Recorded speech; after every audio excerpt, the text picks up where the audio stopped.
जय गुरुदेव।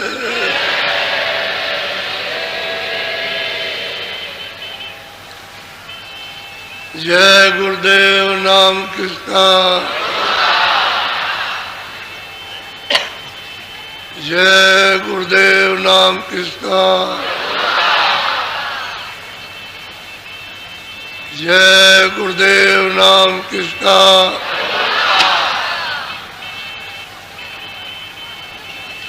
सतगुरु सतनाम तुमको लाखों प्रणाम।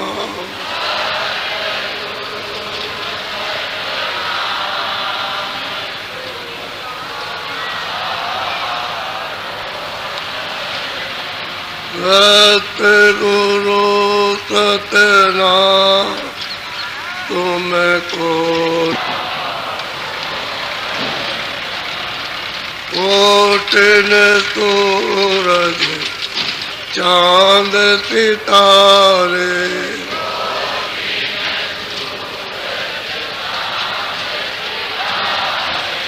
कोटिन सूरज चांद सितारे,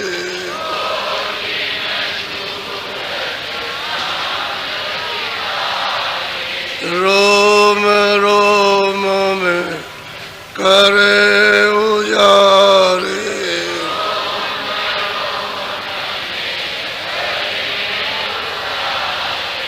रोम रोम में करे उजारे।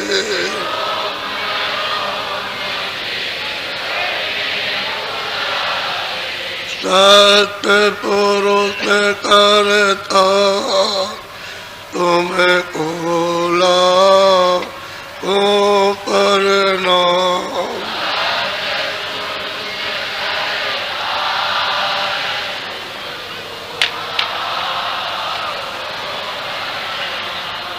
अरबों सूरज चांद सितारे,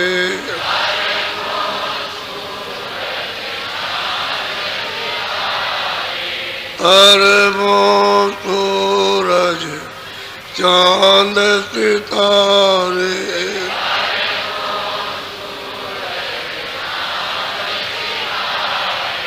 रोम रोम में करे उजारे,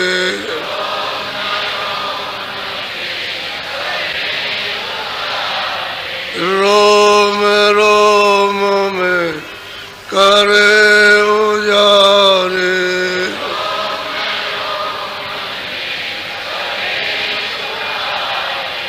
अलग पुरुष करता तुमको लाखों प्रणाम।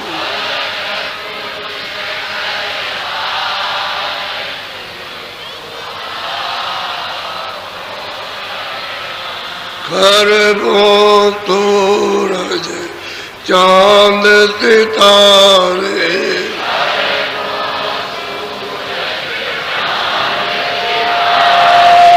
खरबों सूरज चांद सितारे,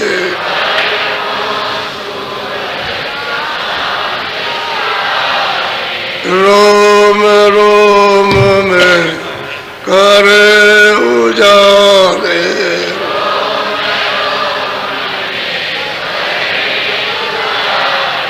रोम रोम में करे उजारे।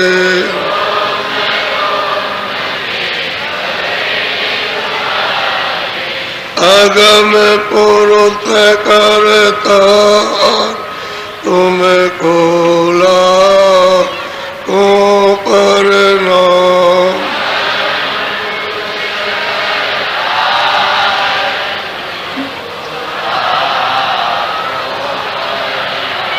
नील नील तपी मान उतारे,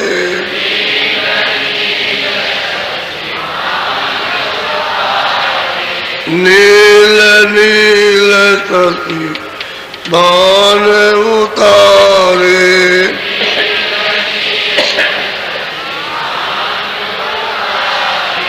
रोम रोम में करे उजारे,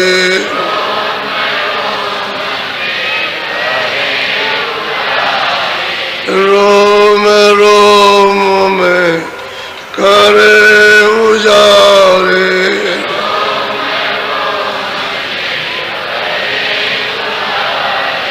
अनामी पुरुष करता तुम्हें कोला को करना,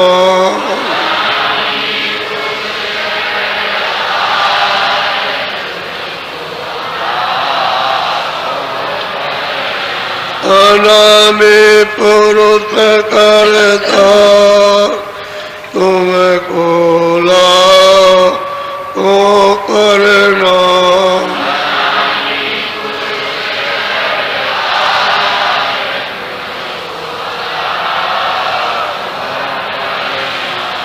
सतगुरु सतनाम तुम्हें खोला को करना,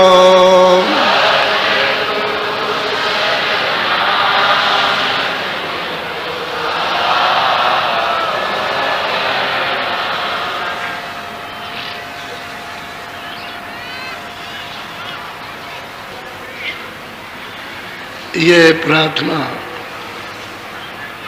सतलोक से शुरू होती है, नीचे नहीं। इतना प्रकाश न तो ईश्वर में है,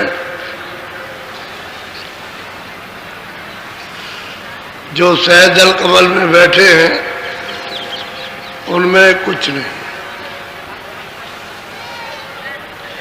ईश्वर में भी नहीं जो तीन लोक के मालिक है, और इतना प्रकाश जो त्रिपुटी में ब्रह्म विराजमान उनमें भी नहीं है, और इतना प्रकाश जो 10वें द्वार में पार ब्रह्म है उनमें भी नहीं, और भंवर गुफा में जो महाकाल पुरुष उनमें भी इतना प्रकाश नहीं है। इनसे ज्यादा प्रकाश तो एक एक सूरत का है, तो उनके रोम में कितने कोटान कोट सूरज चांद लगे हुए प्रकाश कर रहे एक रोम में, तो जिस्म में कितने रोम होंगे, वो आप खरबों वर्षों तक रहो वहां और रोम गिनते रहो तो नहीं गिन सकते, इतने रोम है। तो इनमें तो कुछ है नहीं, तो ये सतलोक से प्रार्थना, फिर कोटान कोट, फिर अरबों अरबों सूरज चांद, उसके एक एक रोम में अलग पुरुष के, और खरबों सूरज चांद एक एक रोम के अंदर में अगम पुरुष के। अनामी पुरुष की तो वैसे ही महापुरुषों ने संकेत में व्याख्या की, उसकी कोई व्याख्या नहीं, ये कितना प्रकाश है, वो सब गिनती खत्म, जितने भी गिनतियां देश में जिस मुल्क में सब खत्म हो जाए। इतना मतलब है सूरज और चांद, वो भी सूरज चांद कौन, ये नहीं, ये सूरज चांद नहीं, जो 10वें द्वार में और ऊपर भंवर गुफा में उसको सूरज चांद कहते हैं। ये सब गिनतियां खत्म हो जाए और मतलब यह है कि इतना इतना प्रकाश नहीं क्यों, इसलिए उसका कोई वर्णन नहीं कर सकता। इशारा किया सब महापुरुषों ने, जिन्होंने देखा, जिन्होंने प्राप्त किया, इशारा किया और कुछ नीचे की कोई प्रार्थना नहीं। और जब वो कहते हैं कि मेरी एक बूंद ये 3 लोग का शासन कर रही है, एक बूंद, तो वो तो था समुद्र सतलोक में एक बूंद, तो फिर समुद्र की क्या महिमा, कौन महिमा करेगा समुद्र? कौन कर सकता है? कोई नहीं। इसलिए आपको ये भेद किसी को मालूम नहीं। पुरानी किताबों में जो लिखा गया वो तो सब नीचे का है, और नीचे का क्या दिया जाए कि नहीं अथा है तो उनको विचारों को मालूम। संतों ने आकर के जो कुछ देखा और लोगों को दिखाया, प्रेमियों को जो उनके पास पहुंच गए, पहुंचे तो विरोध में थे, बहुत ईर्ष्या में पहुंचे थे। ये उनके बाल क्रोध में फुर फुर ऐसे उड़ते थे और ये रोम सीधे क्रोध में खड़े हो गए, इतना क्रोध था। इस क्रोध में महापुरुषों के पास गए, लेकिन देखो उनकी किस प्रकार से दया होती है, दया कैसा करते हैं। गोस्वामी जी महाराज ने अपने घर में रहकर उस मालिक को आदि से अंत तक जब प्राप्त कर लिया, पा लिया उन्होंने, तब उन्होंने कहा कि यहाँ जीवों का काम नहीं हो पाएगा, यहाँ नहीं होगा, चलो बाहर करेंगे। तब फिर घर में प्राप्त करने, घर ही में प्राप्त कर लिया, घर से बाहर नहीं निकले। अब उनको गुरु मिल गए तो उन्होंने घर ही में बैठ करके प्राप्त कर लिया। और जब इनके वचन को सुनने के लिए आसपास के लोग इनके घर पर भीड़ उमड़ने लगी तो कहने लगे ये क्या, ये आफत क्या खड़ी कर दी। घर वाले समझते हैं आफत है ये एक आप तो बात ये सुनने के लिए आएंगे। अब कुछ ऐसा जब सुनने को मिलेगा जो कभी नहीं मिला तो आए नहीं लोग, तो आने लगे लोग और सुनने लगे। यहां तक उन्होंने बताया अपनी कलम से कि झाड़ करके गांव के अड़ोस पड़ोस के सब दर्शन करने के लिए आते थे। तो वहां घर कितना होगा, छोटा सा, जगह नहीं रहेगी। बहुत बड़े आदमी हो तो कितना घर है, घर तो घर ही है, आदमियों को बैठने की जगह चाहिए। तो चिल्लाने लगे कि ये क्या बहुत कड़ी हो गई, ये हटते ही नहीं है। अच्छा, स्त्रियां किसी की नहीं सुने, उनकी अपनी अपनी भीड़। अब वो आदमियों के क्या समझे, तो बस वो सिफारिश कुछ करें, वो कुछ करें, वो कुछ करें कि हमारे ऊपर दया कर दीजिए, कृपा कर दीजिए। ये सब उन्होंने कहा ये क्या हो गया। तो उन्होंने देखा कि ये यहाँ बनेगा नहीं, यहाँ काम कुछ होगा। इन्होंने सब कुछ प्राप्त कर लिया, स्वर्ग देख लिया, वैकुंठ देख लिया, माया को देखा, ईश्वर को देख लिया इन्होंने, और ब्रह्म को देख लिया, पार ब्रह्म को देखा, महाकाल को, और सतपुरुष के दीदार दर्शन किए जहाँ से आए थे वहाँ, और ऊपर देखा, सब देखा, और अनामी पुरुष को प्राप्त कर लिया घर ही में रहकर, घर में। तो इनके पास एक काशी का वासी, रहने वाला काशी का, और राजापुर में एक सेठ के यहाँ नौकरी करता था, क्योंकि नाव द्वारा उस समय पर रेलगाड़ी नहीं थी, तो नाव के द्वारा माल जाता। तो सेठ क्या नौकरी करता, वो भी उसी भीड़ में गांव की, वो भी चला है दर्शन करने के लिए। तो उसके मन का हरण हो गया, यानी मन उन पर लुभा गया, मोहित हो। अब वो आकर के बैठ जाए सुने, बैठ जाए सुने, दर्शन करे, बैठ जाए सुने, दर्शन। उसी भीड़ में जब वो सब चले जाए तो कुछ सेवा कर ले, जो कुछ उसकी समझ में आए वो सेवा कर दे, धीरे धीरे धीरे धीरे धीरे धीरे, और निकट में उनके पहुंचा तो सेवा करे। सेवा जब उन्होंने देख लिया कि किसी को नहीं चाहता सिवाय मेरे। और ऐसे कुछ अच्छा नहीं लगे तो उससे कहा कि अच्छा हो इधर, तुमको रास्ता देते हैं। और रास्ता उसको दे दिया और कहा कि तुम वहीं बैठ करके भजन कर लो। तो रास्ता पा गया और भजन करने लगा। तो इसका भजन 2-4 दिन, 10 दिन, 15 दिन तो कोई बात नहीं, लेकिन शुरू हो गया। अब इसकी लगन और प्रीति इस तरह की हो गई कि दिन में रह जाए, रात को भी रह जाए, न दिन को जाए न रात को जाए, सेवा करता रहे और वही करता रहे। तो कहने का मतलब यह है कि थोड़े ही समय में गोस्वामी जी ने इसको तो कर दिया पार, इसको पहुंचा दिया। अब उनके अंदर तो सर्वशक्ति थी, तो घर ही में रह करके ही इसको काम कर दिया, इसका हो गया काम।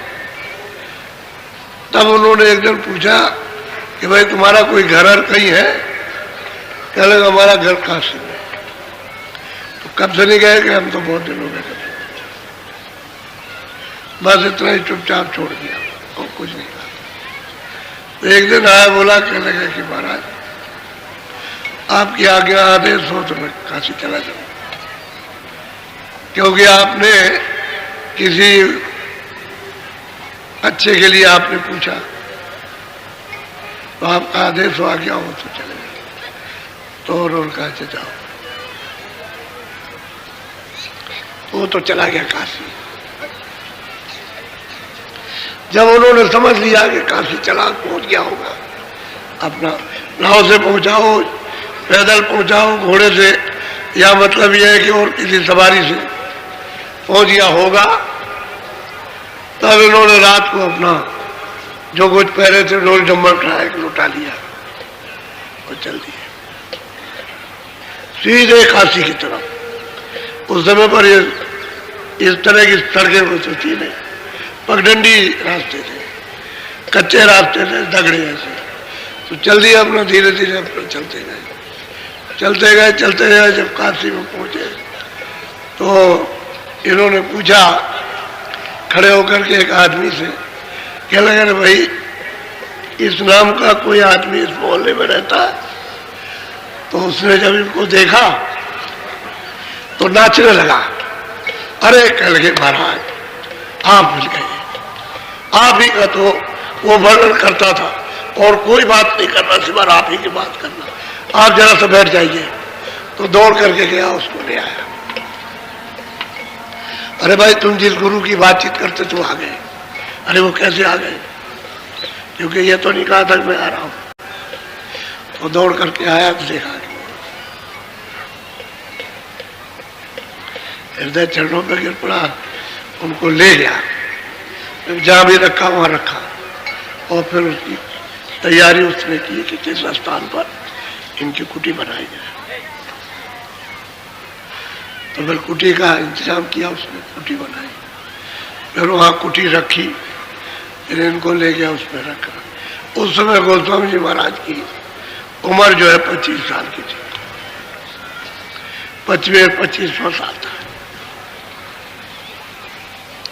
इसका तो काम कर दिया और अपना काम पहले कर लिया और काशी पहुंच गया। और वहां फिर वो रहने लगे।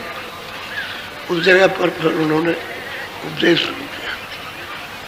तो जो ये कहे तो कुछ सुने, क्योंकि उन्होंने कभी सुना तो था नहीं किसी ने। तो बहुत से तो लोग कहे क्या बकवास करते हैं, लेकिन बात यह है कि अगम बात सुनाते हैं, विचित्र बात कहते हैं, लेकिन हमने कभी किसी से कथा वार्ता में सुना नहीं। अब बहुत लोग आने लगे और सुनने लगे, पूछने लगे। तो कुछ लोगों से चर्चा की तो लोग कहने लगे अरे कहीं कुछ नहीं, वो तो नास्तिक है। नास्तिक क्या करोगे जाकर के? नास्तिक बात सही कहे सब, वो लोग भी कहे कि बात तो सही कहते हैं, लेकिन वो लोग जिनका रोजी रोजगार होगा वो कहे कि भाई नास्तिक है, ऐसा लोग कह के टाल दे, अनसुनी कर दे, बात को सुने नहीं। तो फिर उन्होंने किताब लिखी, कागज पर लिखा, जो कुछ भी रास्ता मालिक से मिलने का वो सब लिखा। ईश्वर से मिलने का, ब्रह्म से मिलने का, पार ब्रह्म से, सबसे मालिक से मिलने का, और विस्तार बताया कि ऐसे हुआ और ऐसे ये हुआ। तब ये लेकर के और लोगों को हृदय से कहा कि तुम जरा सा किसी को देना, पढ़े लिखे को। बात में जो देखा तो पूछा तो आकर के नहीं करे, चले कुछ नहीं, ये तो नास्तिक है, और ये सब ये भगवान के नहीं है, वो तो नास्तिक है। ये प्रचार हो गया था। अब इतना जोर का प्रचार हुआ कि बस अब जितने भी विद्वान थे सब चकरा गए। अच्छा, जो भी जाए उनके पास उसका तुरंत उत्तर, जो पूछे प्रश्न करे उसका उत्तर, जो पूछे प्रश्न। मुसलमान जाए और कोई जाए, जैनी जाए, ये कोई जाए, वैष्णव जाए, साधु, सन्यासी, उदासी, सबका जवाब। और अपनी तरफ से नहीं, जो तुम किताबें पढ़ते हो उसी से जवाब दे देते। बात तो नहीं। फिर वो कहते किससे आगे, और उसका जवाब उत्तर देने और आगे बताएंगे आगे और है। अब वो आगे तो उनको मालूम नहीं कुछ, किताबों में जो पढ़ा उतना ही तो पढ़ा, देखा तो उन्होंने भी नहीं। फिर अंत में उनसे पूछे कि अच्छा ये बताओ कि तुमने इसको देखा, तुमने स्वर्ग देखा, वैकुंठ देखा, तुमने ब्रह्मा देखे, विष्णु देखे, तुमने मत्स्यवाद्या मां शक्ति देखी, तुमने देखा कुछ नहीं? कहने देखा कुछ। तो फिर अंधे क्या देखेंगे? अच्छा, तुम जो सुना रहे हो और तुम भी अंधे हो, जो सुन रहे हो सब अंधे हो, तो अंधों को क्या दिखाई देगा? जो अंधा सुना रहा वही अंधा है, वो तो अंधे पहले ही से। तब ये चक्कर खा गए विद्वान। ये तो कहे बात तो ठीक है, कह लगे मैं कोई बात तो मालिक ही कर रहा हूं, उसी की बात। लेकिन ये मूर्ख बहुत होते हैं। जब मूर्ख होते हैं तो मूर्ख अपना काम करते हैं। विद्वान थोड़ा बहुत कुछ हिचकेगा और कुछ समझदारी से काम लेगा, मूर्खों के सामने चलती नहीं, वो उनको भी पछाड़ देता, क्योंकि अपनी मूर्खता के सामने किसी की सच्ची बात नहीं। तो वो 25 में इस साल में गए और कुछ उन्होंने सुनाया, और सुनने के बाद 2 साल के बाद झगड़ा होने लगा। झगड़ा हो तो उन्होंने क्या क्या काम किया है, एक अद्भुत काम किया। ऐसा नहीं है कि काम नहीं किया, लेकिन वो जो काम उन्होंने जीवों का किया वो लोगों को मालूम नहीं है। और वो जो रामायण उन्होंने लिखी है, ये तो घट की रामायण थी, घट का पूरा वेद लिखा, और वो रामायण लिखी है तो उन्होंने लिखा है कि हमने यहाँ का कुछ नहीं कहा संसार का, हमने तो ब्रह्मांडों का सब समाचार दिया ऊपर का, और ये ऊपर की छाया है। तो हमने छाया के बारे में तो कुछ कहा नहीं, हमने चेतनता के बारे में सब लिखा रामायण में। जो 7 का रामायण बनी है, वो जितने भी नाम उन्होंने दिए, चाहे स्थान के दिए हो चाहे और किसी के नाम, सब ऊपर का नाम दिया, नीचे का कुछ भी नहीं लिखा, यहाँ का कुछ भी नहीं। लेकिन अब यह है कि लोगों को ये सब कुछ मालूम नहीं था, तो बड़ा विवाद हुआ, बहुत विवाद हुआ, बहुत झगड़ा किया। इतना झगड़ा किया है कि कहा नहीं जा सकता। और अकबर बादशाह का राज था तो उससे शिकायत की कि ये खुदा को नहीं मानता, वेद नहीं मानता, कतेब नहीं मानता, कुरान नहीं मानता, और शास्त्रों को नहीं मानता, और मस्जिद नहीं मानता, और मंदिर नहीं मानता, गंगा जमुना और काबा को कुछ नहीं। ऐसा मतलब ये कि फकीर एक महात्मा, ये तो ब्राह्मण कहे कि मतलब ब्राह्मण है, ब्राह्मण है ये तो कहते थे वो, और साधु है ये तो बात आती। तो अकबर बादशाह ने देखा कि अच्छा लोग शिकायत कर रहे हैं, तो उनसे कहा कि देखिए कहीं जाइएगा नहीं, और वो वैसे भी कहीं नहीं जाते थे। तो 6 महीने उसने छानबीन कराई, वो तो कोई बात इस तरह की करते ही नहीं थे, वो तो सबके लिए कहते थे कि कोई मुसलमान हो, कोई हो, हिंदू हो, किसी जात का भी हो। आखिर में अंत में उसके ऊपर आफत आने लगी अकबर बादशाह में, अरे कह रहे छोड़ो छोड़ो, कहीं कुछ नहीं, खबर में दिया कि उसमें कोई बंधन नहीं। और उसी दरमियान में सब लोग जान गए, उनको जान गए, तो कहे वहां मत जाना, मतलब ये अगर तुमने उनका दर्शन कर लिया तो वो पाप लगेगा,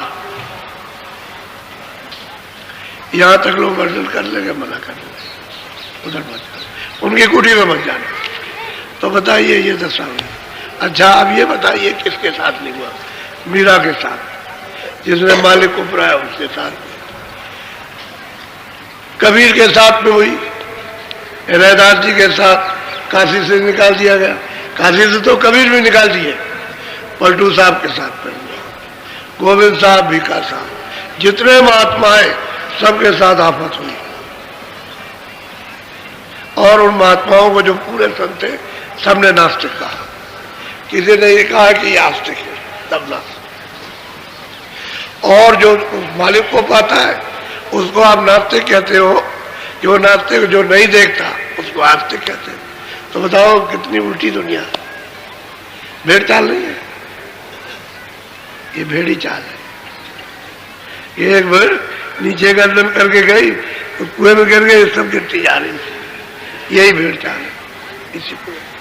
अरे किसी में तो बुद्धि होनी चाहिए थी कि भाई चलो जरा पूछे, चलो कहते क्या, चलो सुने उसको समझे चल के। ये तो किसी ने नहीं, सब नास्तिक नास्तिक नास्तिक चल रहा। अब पीछे से जब ये मामला कह सुन करके रोज रोज वही बात, तो ये सबको बुरी लगती है। रोज नहीं होनी चाहिए, रोज रोज वही बात, रोज रोज वही बात। तब लोगों ने सोचा कि भाई जिसकी चर्चा रोज रोज चलती रहती है, दूसरी और कोई बात ही नहीं, तो उसको देखा जाए। अब इसमें से निकल जाएंगे समझदार। चलो देखेंगे, हम अपना प्रश्न करेंगे, जो हमारी समझ में नहीं आएगा हम पूछेंगे। क्या हमको कोई लाठी मार देंगे? क्या हमारी जान ले लेंगे? चलो देखा जाए। वहां गए, जा करके वहां तो पूछते हैं सब, जो कुछ जानते हो पूछते हैं। तो उन्होंने उसका जवाब दे दिया, जो पूछा तुरंत जवाब, जो पूछा तो हार गए विद्वान, हार गए। तो उन्होंने कहा भाई अब क्या करें, अब जो पूछते हैं उसका उत्तर दे देते हैं, बात खत्म हो गई। और क्या, और पूछ लेंगे, और कुछ पूछते हैं, पूछो और कुछ पूछो। तो जितना पूछ रहा था उनकी बात पूछ रहे, वो कुछ रहा ही नहीं। तो फिर दूसरे अखाड़े वाले को लिया, जो विद्वान हो उसको समझा बुझा के कि भाई हम तो हार गए और तुम चलो जरा, तुम बड़े विद्वान हो और तुम मतलब वहां जाओ।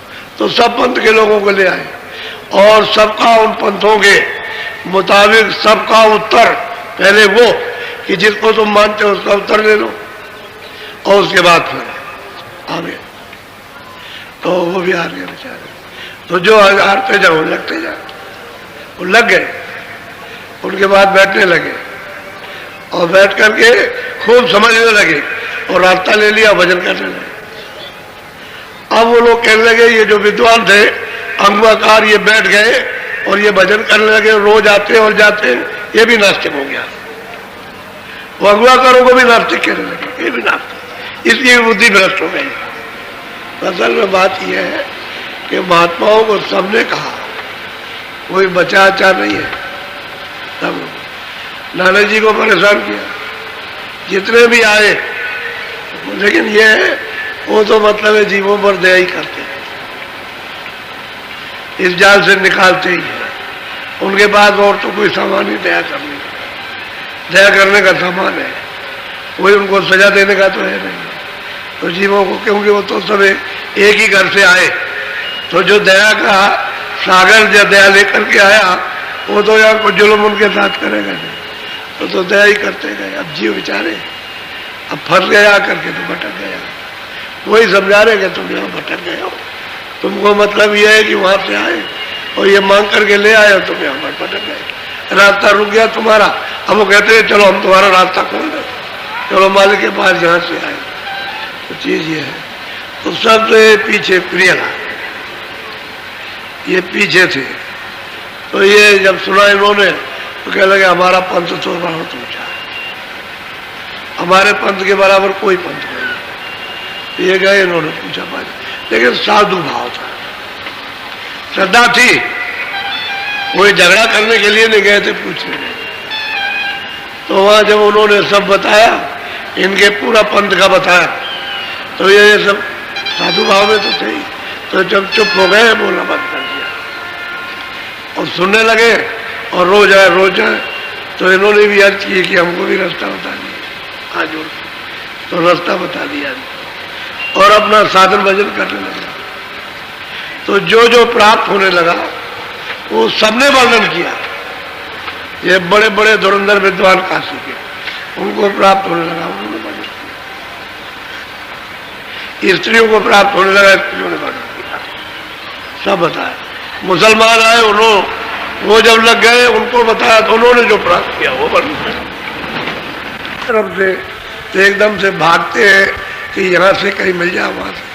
भजन बिना कुछ नहीं होगा, चाहे जितना तुम भागो।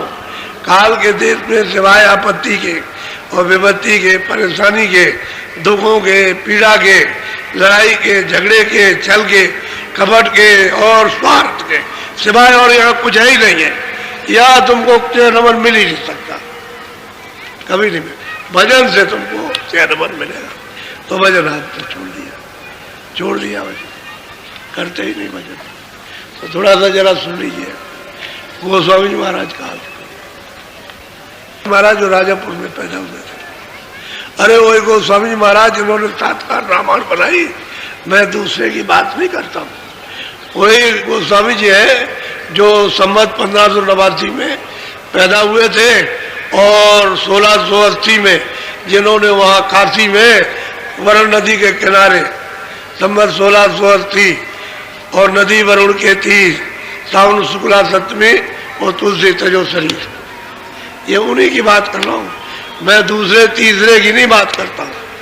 जो राजापुर में जिनका जन्म हुआ था उन्हीं की बात। आपका राजापुर तो ही उत्तर प्रदेश में, ये इधर में हमीरपुर है जमुना जी किनारे, और उसके बगल में बांदा है, और जमुना जी के किनारे पर उनका गांव है राजापुर। और राजापुर बड़ा प्रसिद्ध गांव है, राजापुर बहुत प्रसिद्ध गांव है वो, और उसी को बुंदेलखंड कहते हैं। वो बुंदेलखंड में शामिल है। पहले बुंदेलखंड, क्योंकि बुंदेला वहाँ ठाकुर रहते थे, इसलिए वो सब क्षेत्र बुंदेलखंड है, वहाँ के रहने वाले थे। और ये काशी चले गए तो वहीं पर उनकी कुटी बनी। बोलो जरा सुन लीजिए थोड़ा। में प्रिय लाल जो आए, करे पर नाम छुए थे न पाए। पहले जो लोग आकर के और उठ गए, जो कुछ भी अपना अपना साधन भजन जो कुछ प्राप्त किया था वो बताया और आज्ञा लेकर के वो लोग तो चल दिए, तब तक ही आ गए। इन्होंने भी प्रणाम किया, उनके पैर छुए प्रणाम किया और उन्होंने पूछा कैसे आए, तो कुछ कहना चाहते थे बड़े सादर भाव से, क्योंकि जब कुछ मिलता है तो चेहरा खिल जाता है, खिल जाता है खिल।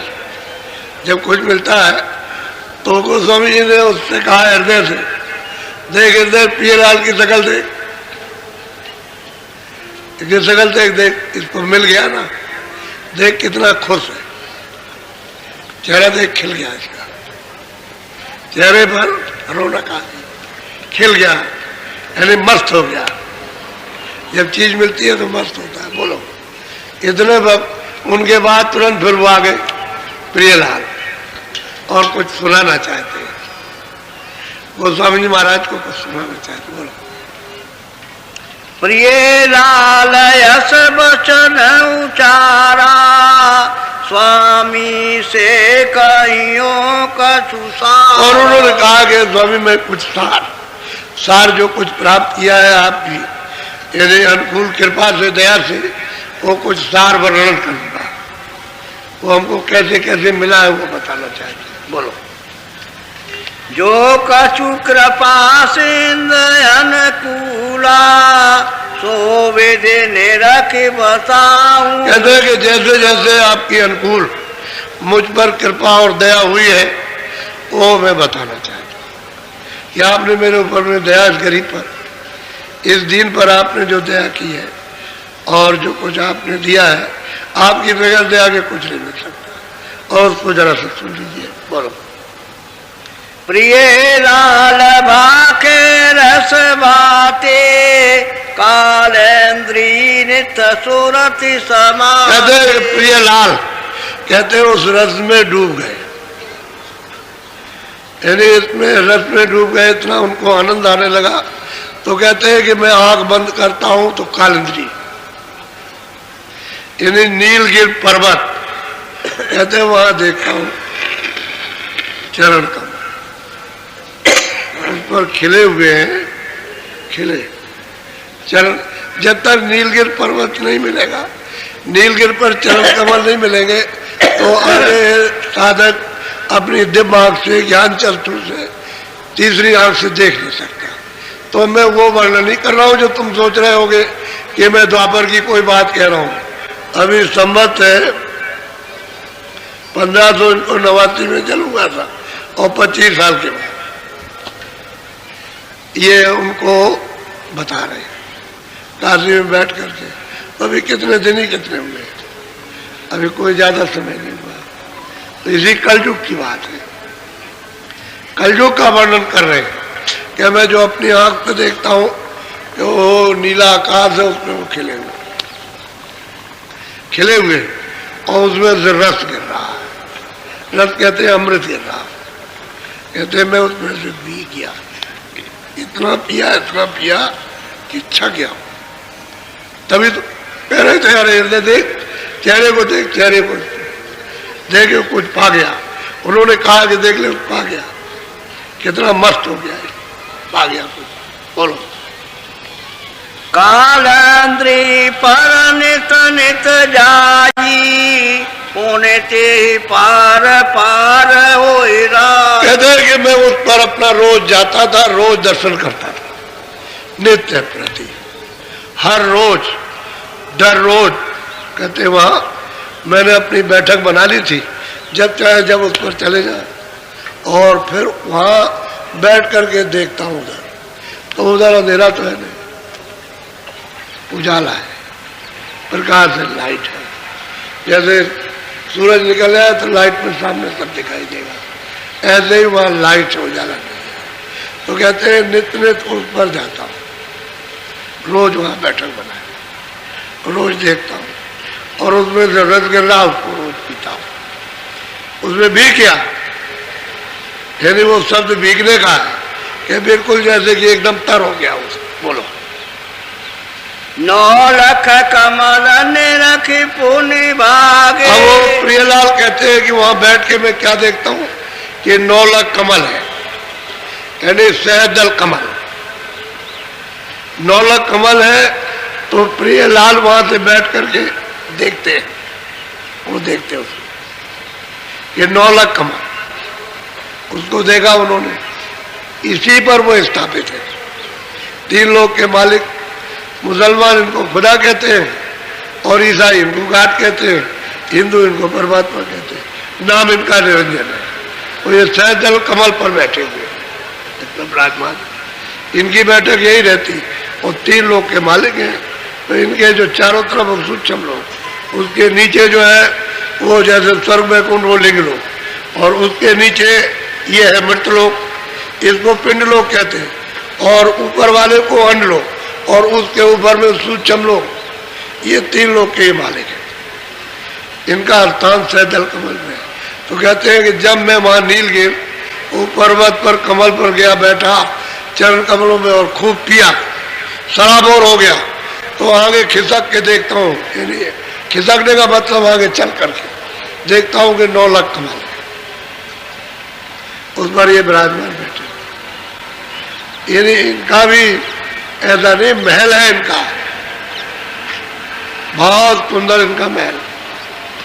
अगर देख लिया जाए तो बड़े बड़े कहते हैं कि सिरगर्दान हो गए, आगे जाने की इच्छा ही खत्म हो जाती है। इस तरह का इनका दर्शन है, यानी छोटा मोटा दर्शन नहीं है, बहुत दर्शन। इसी को सब लोग देख करके और कहते हैं बस यही सब कुछ और आगे कुछ नहीं है। तो कहते हैं प्रियलाल ये स्वामी मैं उसको देखता हूँ, वो 9 लाख कमल है, उस पर विराजमान है, और उनका साक्षात्कार दर्शन है। अभी अपने साधन का हाल वितरण कर रहे हैं। बोलो सहस कमल के चली गई पागे। इसको कहते हैं सहदल कमल, कहते हैं कि इसके पार, सहदल कमल के पार गई, उस पार, तो उधर में कारण लोग, जब पार जाएगी तो कारण लोग है, और यहाँ पहुंच करके नीचे सब दिखाई देता है, नीचे का जितने भी लोग हैं सब दिखाई देगा, कोई बाकी नहीं साहब। यहाँ भी दिखाई देगा, वहां भी नरक भी दिखाई देगा, वहां ब्रह्मांड में वो भी दिखाई देगा, और बहुत लोग हैं इसी सैदल कमल में। तो कहते हैं कि स्वामी उसके आगे गए, उसके आगे आगे उसके उस पार। और गोस्वामी जी महाराज ये कहते हैं रामायण में कि मूंदे नैन, मैंने बाहर की दोनों आंखें बंद की तो ये अंदर की आंख खुली, और त्रिसित में बहुत तृप्त हुआ। यानी मतलब जब उनको वो पीने को मिला तो भी तृप्त हो गए। मोह विलोक राम मुस्कुराई, सैदल कमल में राम विराजमान है, तीन लोग के, वही मतलब है खुदा और गान, वो विराजमान है। कहते हैं मैंने उनको देखा, मुझे देख करके और मैं उनको देख के तो हाथ पड़े, खुश हो गए। आप ही की रामायण में जिसको पढ़ते उसी में लिखा है, हंस गए तो मैं उधर चला गया। यानी उधर का मतलब उस तरफ, उधर का मतलब पेट में नहीं, पेट उधर नहीं है, उस तरफ चला गया, उधर उस पार में। कहते हैं उधर जब बीच में खड़ा हुआ, उधर माज सुन अंड नजराया, तो सब मैंने अंड की रचना जितने भी स्वर्ग वैकुंठ की थी अपनी आंख से सब एक एक करके देखा। वो समझ कहते हैं सब देखा। उधर माजपुर अंड नजराया और देखूं बहुत ब्रह्मांड दिखाया, बहुत से ब्रह्मांडों को वहां खड़े होकर के देख रहा हूं अपनी दिव्य ज्ञान चक्षु से। और वो ये कह रहे हैं नौलख कमल सैदल कमल के पार, उस पार उधर जाकर के उधर देखता हूं। तो ये सब देखने लगे, सब दिखाई दे रहे। कृपा हो गई उनकी, दया हो गई। गोस्वामी जी महाराज पर दया गुरु की हो गई, इन पर दया गोस्वामी जी की हो गई, और ये अपने अभ्यास को वर्णन कर रहे हैं। हे स्वामी आपने जो कृपा दया की है, हम तो आए थे परीक्षा लेने के लिए, लेकिन आपने हमारे ऊपर अनुकूल दया कर कृपा, और ये जो आपने दिया उसको लेकर के आए, उसको सुन लीजिए, बोलो। हाँ,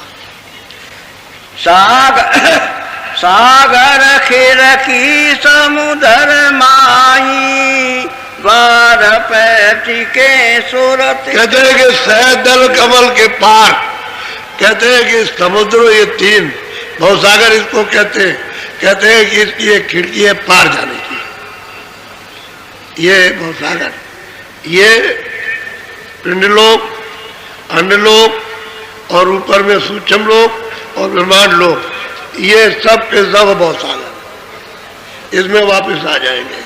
तो कहते हैं कि हमको वहां उस पार जब हम गए तो हम देखते हैं कि सामने एक बहुत बड़ा दरवाजा यानी खिड़की है, वहां दिखाई दे रही है। अगर उस खिड़की में चले जाए और उस पार हो जाए तो पार उतर जाए, और खिड़की के अंदर रहे तो इस पार रहेंगे। तो कहते हैं मैं उसको देखता हूँ, तो अंधेरा तो है नहीं, कैसे ही आंख से देख रहे हैं, इसके माने बहुत प्रकाश है, बहुत प्रकाश। उस प्रकाश में वो सैदल कमल के उस पार वो देखते हैं, तो जब बहुत से ब्रह्मांड दिखाई देते हैं तो प्रकाश ही में तो दिखाई देते हैं। तो ये प्रकाश सूरज का नहीं है, ये वहां सूरज नहीं, न चांद है न ये तारे, वो तो दूसरे चांद और तारे वहां, ये नहीं है, वो तो सब चेतनी चेतन है, वहां जड़ का तो कोई नाम नहीं है, ये वहां जा भी नहीं सकते, ये कोई भी निशान मानी जा सकता। तो कहते हैं कि मैंने समुद्र पार जाने की, यानी प्रियलाल कहते हैं हे स्वामी मैं खिड़की देख रहा हूं पार जाने के लिए, खिड़की है। अब वो पूछना चाहते हैं कि स्वामी ये ठीक देखा कि नहीं, इसलिए पूछ रहे हैं कि ये स्वामी जी ठीक है कि नहीं है, ये वो जो हमने देखा वो गलत तो नहीं है कि हम इधर उधर तो नहीं कहीं बह गए। तो उन्होंने कहा नहीं ठीक है, बोलो बोलो। देखा जाए वह अजब तमाशा, सूरत लीन कोई पहुंचे दासा। कहते हैं कि भाई अगर कोई वहां कौन पहुंच सकता है, कि भाई अगर कोई वहां पहुंचा हुआ महात्मा मिल जाए, उसका अगर साथ कर लिया जाए तो वहां पहुंच सकता, बाकी वहां कोई नहीं जा सकता। भाई 3 लोग के पार कैसे जाएगा? जब तक उधर पहुंचा हुआ नहीं मिलेगा, ले जाने ले आने वाला, तब तक उधर कोई जा नहीं सकता। अच्छा, और कौन सुनेगा? जो देख करके बता रहे हो सुनेगा कौन? जो जानने वाला होगा वही तो सुनेगा, दूसरा कोई नहीं सुन सकता। बोलो। अधर उधर मदे माही बाटा, अंड फोड़ता चढ़ गई घाटा। अब वो कहते हैं कि भाई इधर उधर इसी के बीच में रास्ता है।